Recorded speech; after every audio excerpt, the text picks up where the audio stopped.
Hello gamers, in today's video we'll be looking at how to undervolt your GPU. Now if like me you're quite happy with your GPU and you find that it runs perfectly well at stock values, you don't need to overclock it, or you haven't seen any benefit from actually overclocking it, you may actually see some benefit from undervolting your GPU.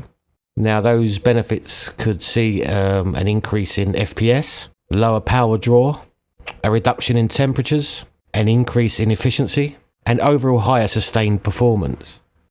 To perform the undervolt, I'll be using MSI Afterburner. Now I'm not going to show you how to install MSI Afterburner in this video. I'll assume that you already have it installed. I'll assume you already know how to set up your in-game overlay.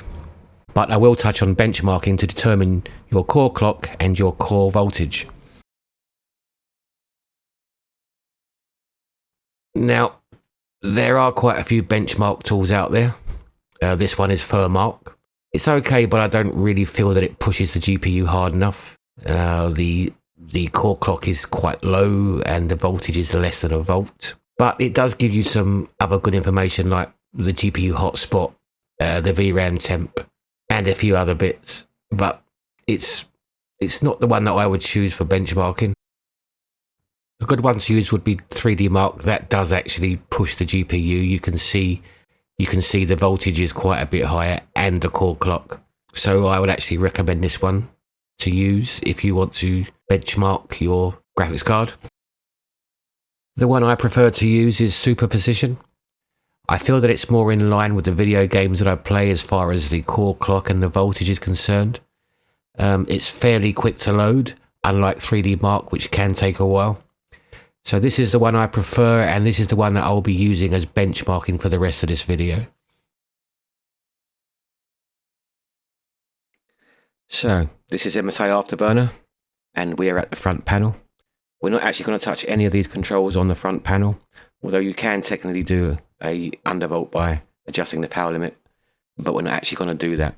We will be decreasing the core voltage and at the same time increasing the core clock. But this is not an overclock. We're not overclocking.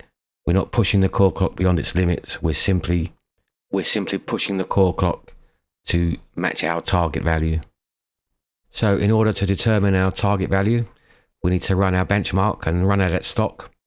And as you can see, I have that running now, and we have a benchmark value. And when I say the benchmark value, I mean the core clock, the actual megahertz value, which you can see here is 2,760 megahertz.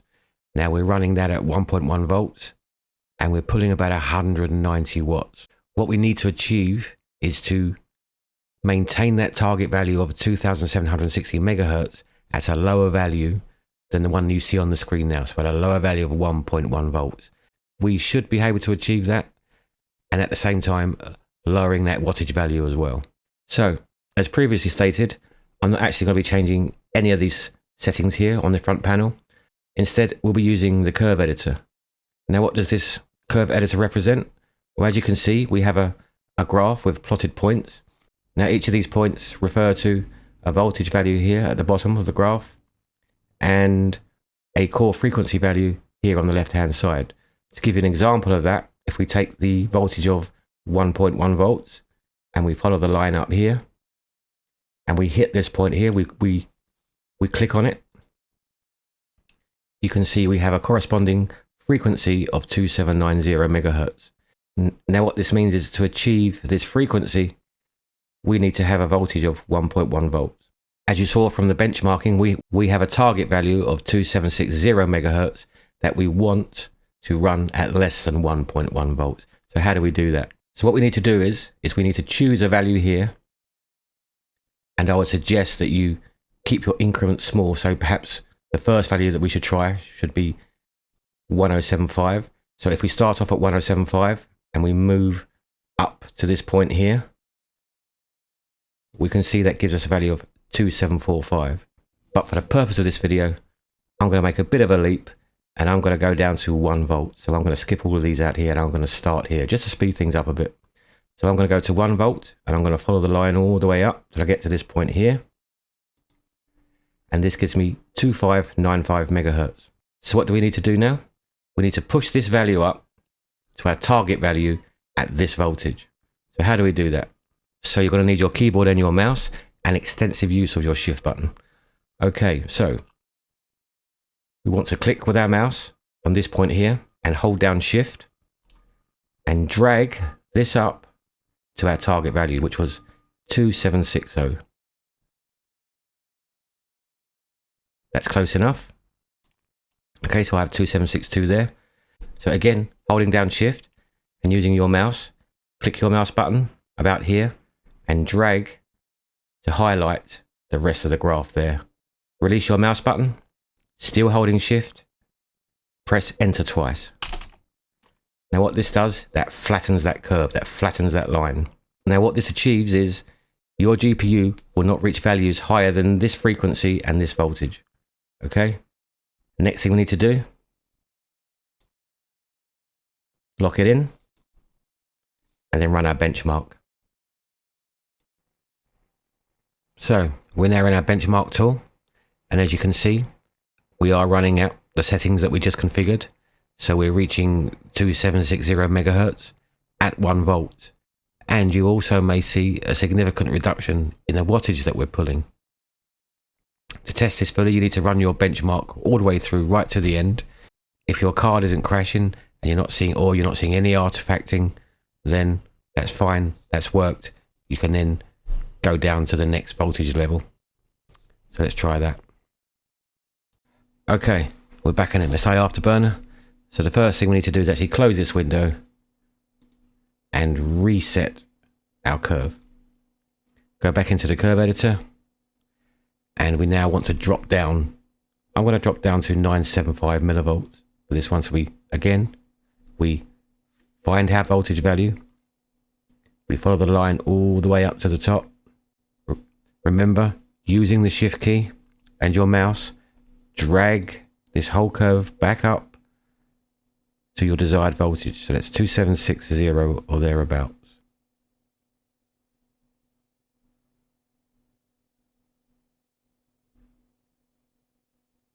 There we go, that'll do. Again, holding shift and your mouse, we need to drag or highlight this area here again.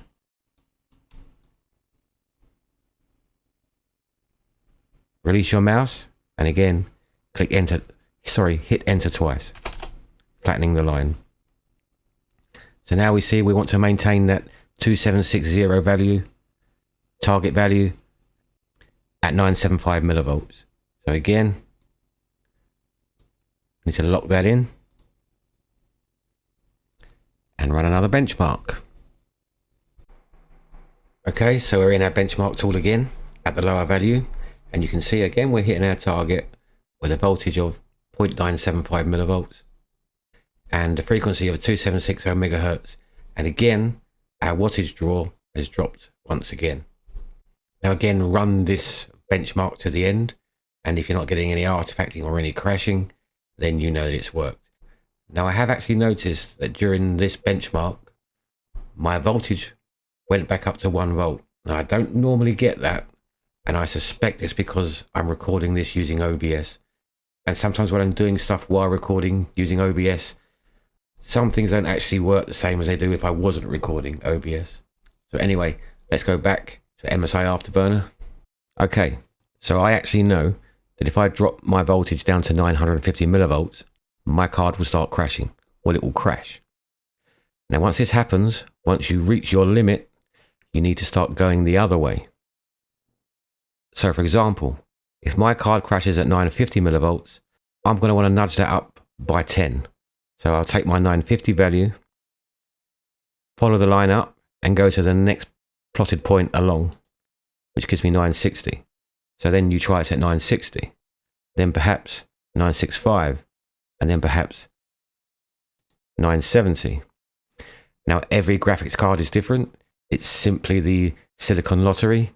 You may be able to undervolt your graphics card at lower than 950 or whatever the rating is for your GPU. But once you've found your correct voltage, once you've found your sweet spot, the next thing to do to really test your undervolt is to start actually playing games. So load up your favorite games at those settings and see what happens. If again your games start crashing, you may have to nudge those voltage values up ever so slightly. But just keep trying. Anyway, thanks for watching. Please don't forget to like and subscribe, and I'll see you on the next one. Take care. Goodbye now.